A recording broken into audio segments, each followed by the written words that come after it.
The hairs on the back of my neck stood on end as I pulled into the deserted parking lot of the Bates Motel. I know, maybe not the best choice given the name, but it was already past midnight, and I had been driving for over 12 hours straight. My eyelids were getting heavy, and I could barely focus on the dark, winding road ahead. I had to stop somewhere for the night. As I opened the car door, a light rain began misting down, adding to the thick fog that made it difficult to see more than a few feet in any direction.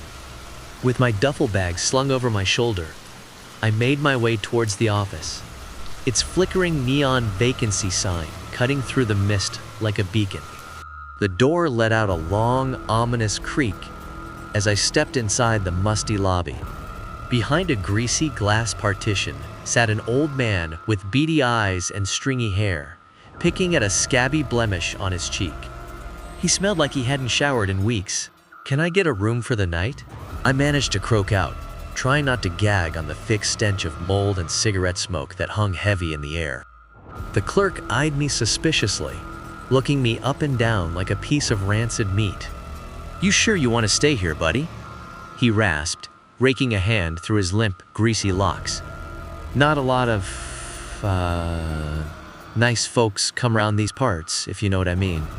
I must have hesitated a moment too long because he let out a wheezy chuckle. "Suit yourself." With surprising quickness, he snatched a key off a stained corkboard and slid it across the counter.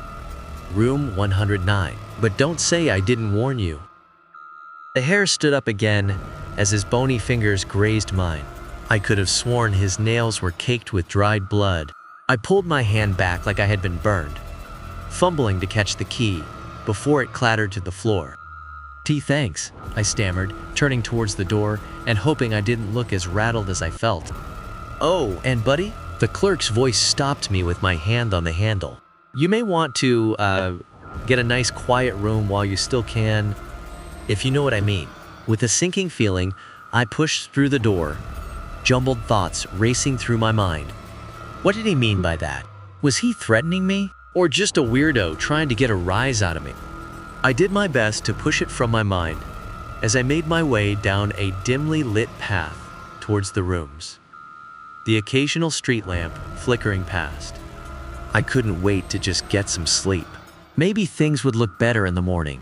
My skin crawled as I approached room 109, its door scratched and dented like it had been broken into repeatedly. I gave it a hard shove and it swung open with a groan, revealing a dingy, windowless room that smelled like stale beer and harsh cleaning chemicals. The single naked bulb hanging from the stained popcorn ceiling cast an unsettling glow over the sparse furnishings. Just a saggy double bed, a bathroom door with a crack down the middle, and a rickety nightstand with the lamp's pull chain hanging loose. Rain pattered against the window by the bed in an erratic pattern that set my nerves even more on edge. With a resigned sigh, I tossed my duffel onto the unforgiving mattress and bent to untie my boots, trying to work the knots loose with numb fingers. I couldn't wait to take a hot shower and get some sleep. Maybe I'd feel better about this place in the morning when I could see it in the light of day. But as I bent over the nightstand to turn on the lamp, something caught my eye. A folded piece of paper, slightly sticking out from beneath it, like it had been hastily shoved there. My breath caught in my throat as I reached for it with trembling hands, the crude handwriting making my heart hammering against my ribs. "Get out while you still can." I felt the blood drain from my face as I read those chilling words over and over again. Get out while I still can? What the hell did that mean? Was this some kind of sick joke? My mind raced as I looked around the room with fresh eyes. The strange stains on the frayed bedspread. The thick cloud of staleness that hung in the air. The uneasy groaning of the pipes behind the cracked bathroom door. Suddenly, it all seemed more ominous, more foreboding, like the setup to a bad horror movie. Part of me knew I should grab my stuff and get the hell out of there immediately. But another part, perhaps the idiot part, Wondered if I was overreacting. Maybe it was just a prank left behind by some punk kids? I set the note back down and started pacing the room, running shaky hands through my hair as I weighed my options. I really didn't want to have to go searching for another motel at this hour, especially in this godforsaken town that looked more deserted and creepy by the minute. That's when I heard it. A faint sound like shuffling footsteps right outside my door. I froze, holding my breath as I waited for it to fade. But it only grew louder, more insistent, like something, or someone, was being dragged across the parking lot right towards my room. Oh God, what now?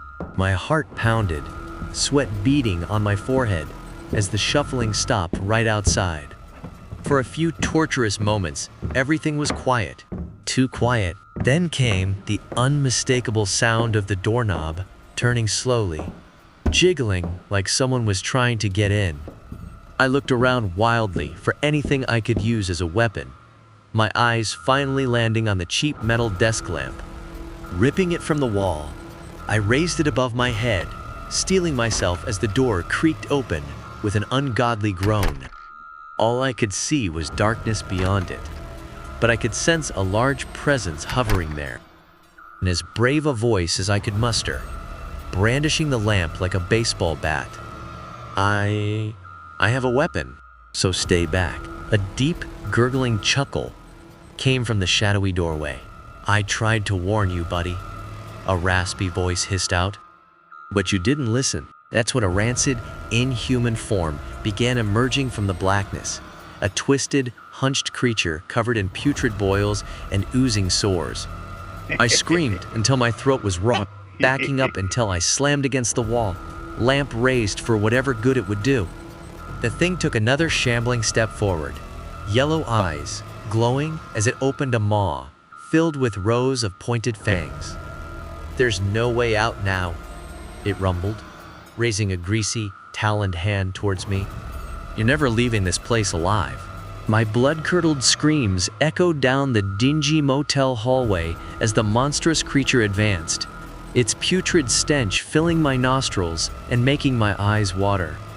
I could feel the cold plaster of the wall against my back as I flattened myself against it, holding the lamp out in front of me like a feeble shield.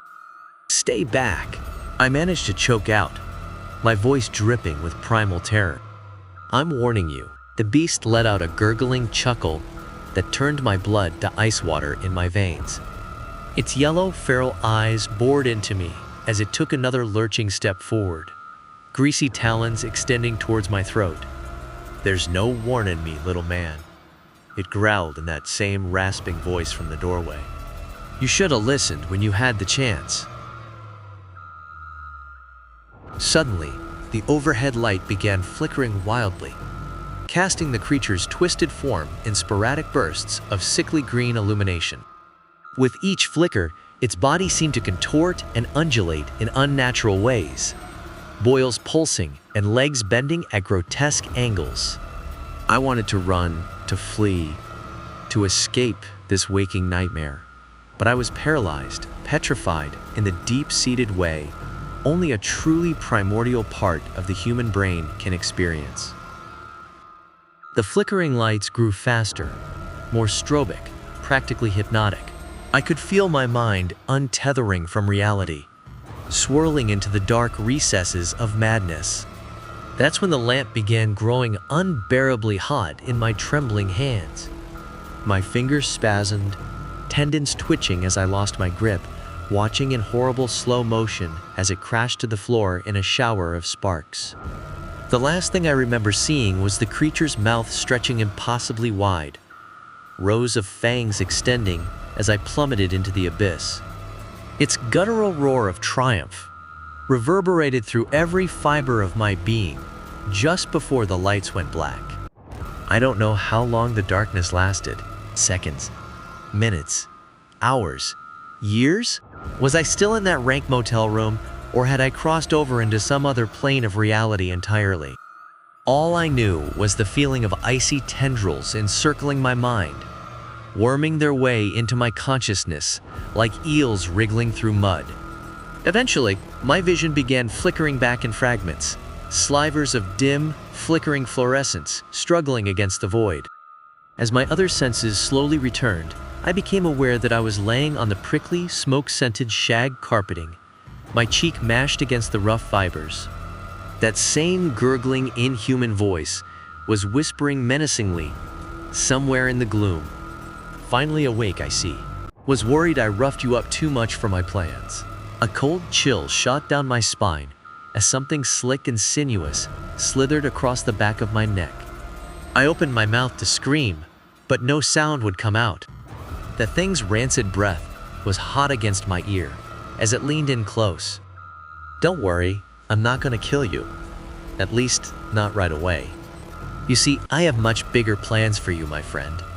Plans long in the making, ever since I was human myself before the change came over me.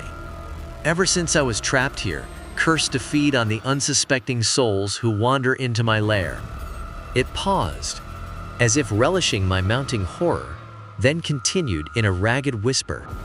I'm gonna let you go. That for now. You're gonna walk out that door and back out into the world, carrying a piece of me inside you. And one day, maybe weeks or years from now, you'll finally change too. Then, and only then, will you understand what true suffering is.